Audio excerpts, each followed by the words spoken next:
বিসমিল্লাহির রহমানির রহিম। আসসালামু আলাইকুম। আশা করছি সবাই ভালো আছেন আপনারা। আমরাও আলহামদুলিল্লাহ খুব ভালো আছি। লালবাগ কেল্লার ধারাবাহিক পর্বের প্রথম থেকে নিয়ে পঞ্চম পর্যন্ত পর্ব আপনারা আমাদের চ্যানেলে যারা যারা দেখেছেন আপনাদেরকে স্বাগতম জানাচ্ছি আমাদের লালবাগ কেল্লা ভ্রমণের ষষ্ঠ পর্বে। আপনারা আমাদের পঞ্চম পর্বে দেখেছেন আমরা লালবাগ কেল্লার দ্বিতীয় দুর্গের হাম্মামখানায় অবস্থান করছিলাম। যখন আমরা হাম্মামখানায় প্রবেশ করলাম তখনকার মুঘল সাম্রাজ্যের মুঘল সেনাপতিদের হাম্মামখানাটা আপনাদেরকে নিয়ে পরিদর্শন করাচ্ছিলাম। প্রথমেই যখন আমরা ভিতরে প্রবেশ করেছিলাম, গেছে পর্বে আপনারা দেখতে পারবেন, তখন সবার আগে আমাদের নজর কেড়েছিল গুপ্ত সিঁড়ি, অর্থাৎ সেই সিঁড়ি দিয়ে যখন আমরা উপরের দিকে উঠছিলাম আমাদের বুকটা কেঁপে উঠছিল। তখনকার যে পরিভাষা, তখনকার যে সময়, সেই সময়টা আমি আপনাদেরকে কিছুটা হলেও আন্দাজ করাতে পারলাম। লালবাগ কেল্লার হাম্মামখানার যে কিছুটা লিখিত স্মারকলিপি আছে সেটা আপনারা ইতিমধ্যে এখানে দেখতে পাচ্ছেন। পুরোটা আমি আপনাদের সুবিধার জন্য কিছুক্ষণ ক্যামেরা ধরে রেখে ভিডিও করার চেষ্টা করলাম এবং আমাদের যে দর্শনার্থীরা ছিলেন তারা আমাকে সাহায্য করেছিলেন এই ভিডিওটা করার জন্য। সবাই সাইডে চেপে গিয়েছিলেন এবং আমাকে ভিডিও করার সুবিধা এবং সুযোগ করে দেওয়ার জন্য আন্তরিকভাবে সমস্ত দর্শনার্থীদের আমি ধন্যবাদ জানাচ্ছি। দেখুন, হাম্মামখানার ভিতরে কিছু কিছু জিনিস আপনাদের নজর কাড়বে। তার মধ্যে কিছু গুপ্ত কক্ষ আছে, যেই কক্ষগুলোর ভিতরে প্রবেশ করার মতো দরজা আমি এখনো পর্যন্ত পাইনি। এখন এটাতে শুধুমাত্র উপরের থেকে যখন আকাশটার সূর্যের আলো পড়ে, সেই আলোটা যখন ঘরের ভিতর প্রবেশ করে সেটা উজ্জ্বল বর্ণ ধারণ করে এবং এখানে শুধুমাত্র একটি জানালা দেওয়া ছিল, আর সেই জানালা দিয়েই বর্তমানে দর্শনার্থী বাচ্চা কাচ্চারা ওই রুমে প্রবেশ করছিল। তখনকার সময়ে কিন্তু যখন সৈন্যরা এখানে হাম্মামখানা ব্যবহার করতেন তখনকার সময় এই ব্যবস্থা ছিল না। তখন চাইলেই একটা মানুষ এখানে প্রবেশ করতে পারত না। এখানে যদি প্রবেশ করতে হতো অবশ্যই এখানকার সম্রাটের অনুমতি নিয়েই প্রবেশ করা লাগতো।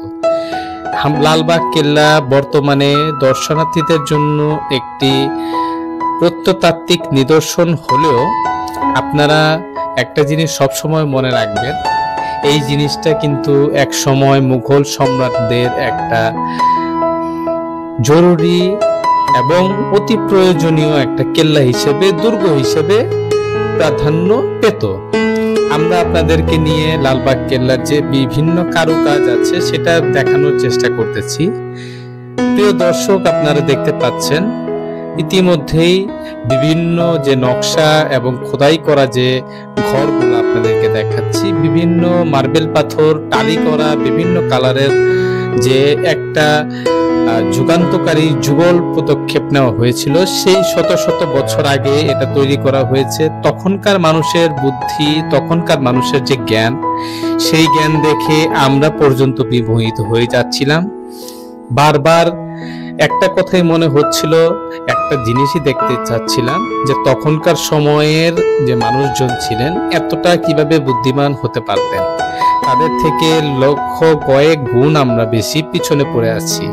বর্তমান প্রযুক্তি আমাদের যতটা উন্নত করেছে তখনকার প্রযুক্তি এত উন্নত ছিল না।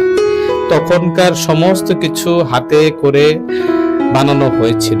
দেখুন, হাম্মামখানার যখন আমরা ভিতরে আপনাদেরকে দেখাচ্ছিলাম, ভিতরে যে পানির প্রবেশদ্বার ছিল, পানি যেভাবে চলে যেত, তো সেই রাস্তাটা আমি মনিকে দেখাচ্ছিলাম যে কিভাবে পানি এখানে গড়গড়ায়া বাইরে চলে যাচ্ছিল এবং একটা ফোঁটা পানিও বাইরে এখান থেকে বের হচ্ছিল না। তখনকার সময়ে এতটা বুদ্ধিমত্তার পরিচয় দিয়ে কিভাবে এই ঘরকে বানানো হয়েছিল, কিভাবে এই দুর্গটাকে তৈরি করা হয়েছিল, অবশ্যই অবশ্যই মনে হাজারো প্রশ্ন দাগ কেটে যাবে। এই যে একটা বিষয় আমি আপনাদেরকে দেখাচ্ছি, দেখুন সবুজ শ্যামলে ঘেরা লালবাগ কেল্লার এই ঐতিহ্য, এই দুর্গ সবার কিন্তু মনে টানে, সবার মন কাড়ে। আমরা যখন এখানে কিছুক্ষণ সময় দাঁড়িয়ে রইলাম, কিছু কিছু জিনিস আমরা এখানে নোটিশ করলাম। সেটা হচ্ছে, দেখুন এই যে দেয়ালগুলা এখন ফেটে যাচ্ছে, এত এত শত বছর হয়ে গেল, আর কতকাল এই জিনিসটা দাঁড়িয়ে থাকবে এভাবে জানি না। সরকার পক্ষের দৃষ্টি আকর্ষণ করছি, তারা যেন এটাকে সংস্কার করে এবং এটাকে যেন আমাদের জন্য, আমাদের সামনের প্রজন্মের জন্য এভাবেই এবং সংরক্ষিত রেখে আমাদেরকে এটাকে পরিদর্শন করার এবং ইতিহাস সম্পর্কে অবগত করার, অবহিত হওয়ার সুযোগ দান করে। যখন আমরা বিভিন্ন কক্ষে প্রবেশ করেছিলাম, এর আগেও আপনাদেরকে দেখিয়েছি যে এখানে মুক্ত জানালা ছিল, গুপ্ত সিঁড়ি ছিল। একটা গুপ্ত সিঁড়ি আপনারা লালবাগ কেল্লার দ্বিতীয় ফটকের প্রথমেই দেখতে পাবেন। দ্বিতীয় প্রবেশদ্বারে যখন আমরা প্রবেশ করছিলাম, তখন আরো একটি গুপ্ত সিঁড়ি, অর্থাৎ যে সিঁড়ি দিয়ে শুধুমাত্র উপরে প্রবেশ করা যায়, সেই সিঁড়ি দিয়ে রাজা মহারাজারা সমস্ত কেল্লার পরিদর্শন করতেন। যদি কেউ কখনো কোনো কেল্লার হামলা কামলা করতে যেত, তখনকার সময়ে শত্রুপক্ষকে আগে ভাগেই দেখা যেত এই প্রবেশদ্বার ধারা। আমরা এখানে ঘুরে ফিরে যখন বের হয়ে গেলাম, রৌদ্রের প্রখর তাপ অতিরিক্ত পরিমাণে আমাদের উপর পড়ছিল। আমরা কিছুটা ছায়া খোঁজার জন্য আগে বাড়া শুরু করলাম। কিছু মানুষ ছিলেন যারা এখানে বসে আরাম করছিলেন, বাধ্যতামূলক ভাবেই আরাম করতে তারা বাধ্য হয়েছেন। নেক্সট আমাদের যে সপ্তম পর্ব আপনাদের সামনে নিয়ে আসবো, তখন আরো কিছু নিদর্শন দেখাবো। এখানে শেষ করতে হচ্ছে।